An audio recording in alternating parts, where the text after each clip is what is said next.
बिस्मिल्लाहिर्रहमानिर्रहीम। अस्सलामु अलैकुम। ISB स्टूडियो में खुश आमदीद। नाजरीन, आज की वीडियो में हम बात करेंगे हज़रत सुलेमान अलैहिस्सलाम और मलका बिल्कीस के तख्त के बारे में। वीडियो की तफसील में जाने से पहले आपसे गुजारिश है हमारे चैनल को सब्सक्राइब कर लें और बेल आइकन को ज़रूर दबा दें ताकि हर आने वाली वीडियो आप तक पहुंच सके। नाजरीन, यूँ तो सभी परिंदे हज़रत सुलेमान अलैहिस्सलाम के मुसख्खिर और ताबे और फरमान थे, लेकिन आपका हुदूद। नाज़रीन, इस खबर के बाद हज़रत सुलेमान अलैहिस्सलाम ने बिल्कीस के नाम जो ख़त इरसाल फरमाया, इसको यही हुदूद लेकर गया था। चुनांचे कुरान करीम का इरशाद है कि हज़रत सुलेमान अलैहिस्सलाम ने फरमाया, तुम मेरा ये ख़त लेकर जाओ और इनके पास ये ख़त डालकर फिर इनसे अलग होकर। नाज़रीन, इस खबर के बाद हज़रत सुलेमान अलैहिस्सलाम ने बिल्कीस के नाम जो ख़त इरसाल फरमाया, इसको यही हुदूद लेकर गया था। चुनांचे कुरान करीम का इरशाद है कि हज़रत सुलेमान अलैहिस्सलाम ने फरमाया, तुम मेरा ये ख़त लेकर जाओ और इनके पास ये ख़त डालकर फिर इनसे अलग होकर तुम देखो कि वो क्या जवाब देते हैं। चुनांचे हुदूद ख़त लेकर गया और बिल्कीस की गोद में इस ख़त को ऊपर से गिरा दिया। इस वक्त इसने अपने गिर्द अमरा और अरकान सुल्तानत का मजमा इकट्ठा किया। फिर ख़त को पढ़कर लर्ज़ा बरांदाम हो गई और अपने अरकीन से ये कहा, कुरान करीम में है, ऐ सरदारों, बेशक मेरी तरफ एक इज़्ज़त वाला ख़त डाला गया है। बेशक वो सुलेमान अलैहिस्सलाम की तरफ से है और बेशक वो अल्लाह के नाम से जो बहुत मेहरबान रहम करने वाला है। ये कि मुझ पर बुलंदी ना चाहो और गर्दन रखते हो मेरे हजूर हाजिर हो। ख़त सुनाकर बिल्कीस ने अपनी सल्तनत के अमीरों और वज़ीरों से मशवरा किया तो इन लोगों ने अपनी ताकत और जंगी महारत का ऐलान व इज़हार करके हज़रत सुलेमान अलैहिस्सलाम से जंग का इरादा ज़ाहिर किया। नाज़रीन, इस वक्त अक्लमंद बिल्कीस ने अपने अमीरों और वज़ीरों को समझाया कि जंग मुनासिब नहीं है, क्योंकि इससे शहर वीरान और शहर की इज़्ज़तदार बशिंदे ज़लील व ख्वार हो जाएंगे।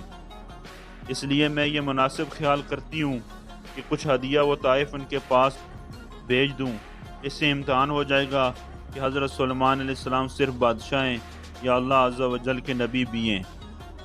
अगर वो नबी होंगे तो हरगिज़ मेरा हदिया कबूल नहीं करेंगे, बल्कि हम लोगों को अपने दीन के इत्बा का हुक्म देंगे, और अगर वो सिर्फ बादशाह होंगे तो मेरा हदिया कबूल करके नरम हो जाएंगे। चुनांचे बिल्कीस ने 500 ग़ुलाम, 500 लोंडियाँ बेहतरीन लिबास और जेवरों से आरास्ता करके भेजे और इन लोगों के साथ 500 सोने की ईंटें और बहुत से जवाहरात और मुश्क व अंबर और एक जुड़ाव ताज माँ एक ख़त के अपने कासद के साथ भेजा।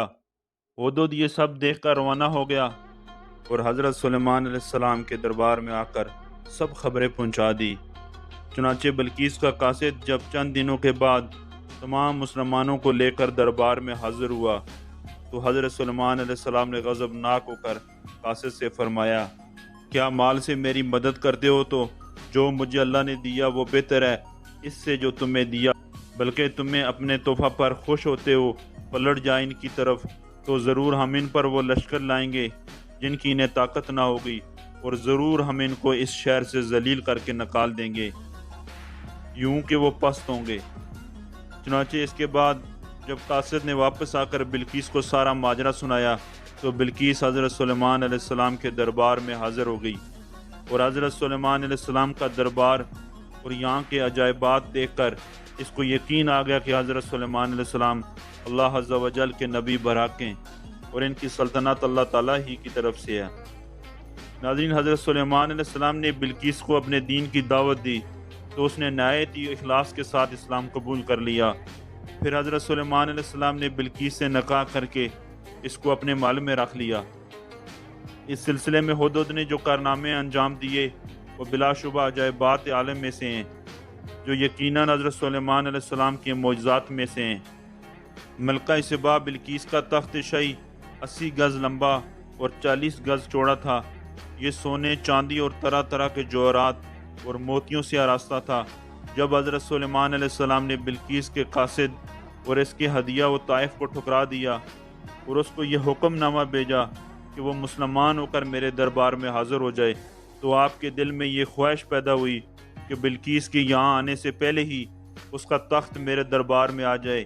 چنانچہ آپ نے اپنے دربار میں درباریوں سے یہ فرمایا۔ ترجمہ قرآن ہے، سلیمان نے فرمایا، اے درباریوں، تم میں سے کون ہے کہ وہ اس کا تخت میرے پاس لے آئے قبل اس کے کہ وہ میرے حضور متی ہو کر حاضر ہو۔ ایک بڑا جن بولا، میں وہ تخت حضور حاضر کر دوں گا قبل اس کے کہ حضور اجلاس سے برخاست کریں، اور میں بے شک اس پر قوت والا امانت دار ہوں۔ جن کا بیان سن کر حضرت سلیمان علیہ السلام نے فرمایا کہ میں یہ چاہتا ہوں کہ اس سے بھی جلد وہ تخت میرے دربار میں آ جائے۔ یہ سن کر آپ کے وزیر حضرت آصف بن برخیہ رضی اللہ تعالی عنہ، جو اسم اعظم جانتے تھے اور ایک باکرامت ولی تھے، انہوں نے حضرت سلیمان علیہ السلام سے عرض کیا جیسا کہ قرآن مجید میں ہے۔ اس نے عرض کی کہ جس کے پاس کتاب کا علم تھا کہ میں اسے حضور میں حاضر کر دوں گا ایک پل مارنے سے پہلے۔ چنانچہ حضرت آصف بن برخیہ نے روحانی قوت سے بلقیس کے تخت کو ملک سبا سے بیت المقدس تک حضرت سلیمان علیہ السلام کے محل میں کھینچ لیا، اور وہ تخت زمین کی نیچے نیچے چل کر لمحہ بھر میں ایک دم حضرت سلیمان علیہ السلام کی کرسی کے قریب نمودار ہو گیا۔ تخت کو دیکھ کر حضرت سلیمان علیہ السلام نے یہ کہا، قرآن کریم کا ترجمہ ہے، یہ میرے رب کے فضل سے ہے تاکہ مجھے آزمائے کہ میں شکر کرتا ہوں یا ناشکری، اور جو شکر کرے اور اپنے بلے کو شکر کرتا ہے، اور جو ناشکری کرے تو میرا رب بے پرواہ ہے، سب خوبیوں والا ہے۔ تو کیسی لگی آج کی ویڈیو کے بارے میں کمنٹ سیکشن میں اپنی رائے کا اظہار ضرور دیجیے گا۔ چینل کو لائک اینڈ سبسکرائب کر دیں۔ Thank you very much. اللہ حافظ۔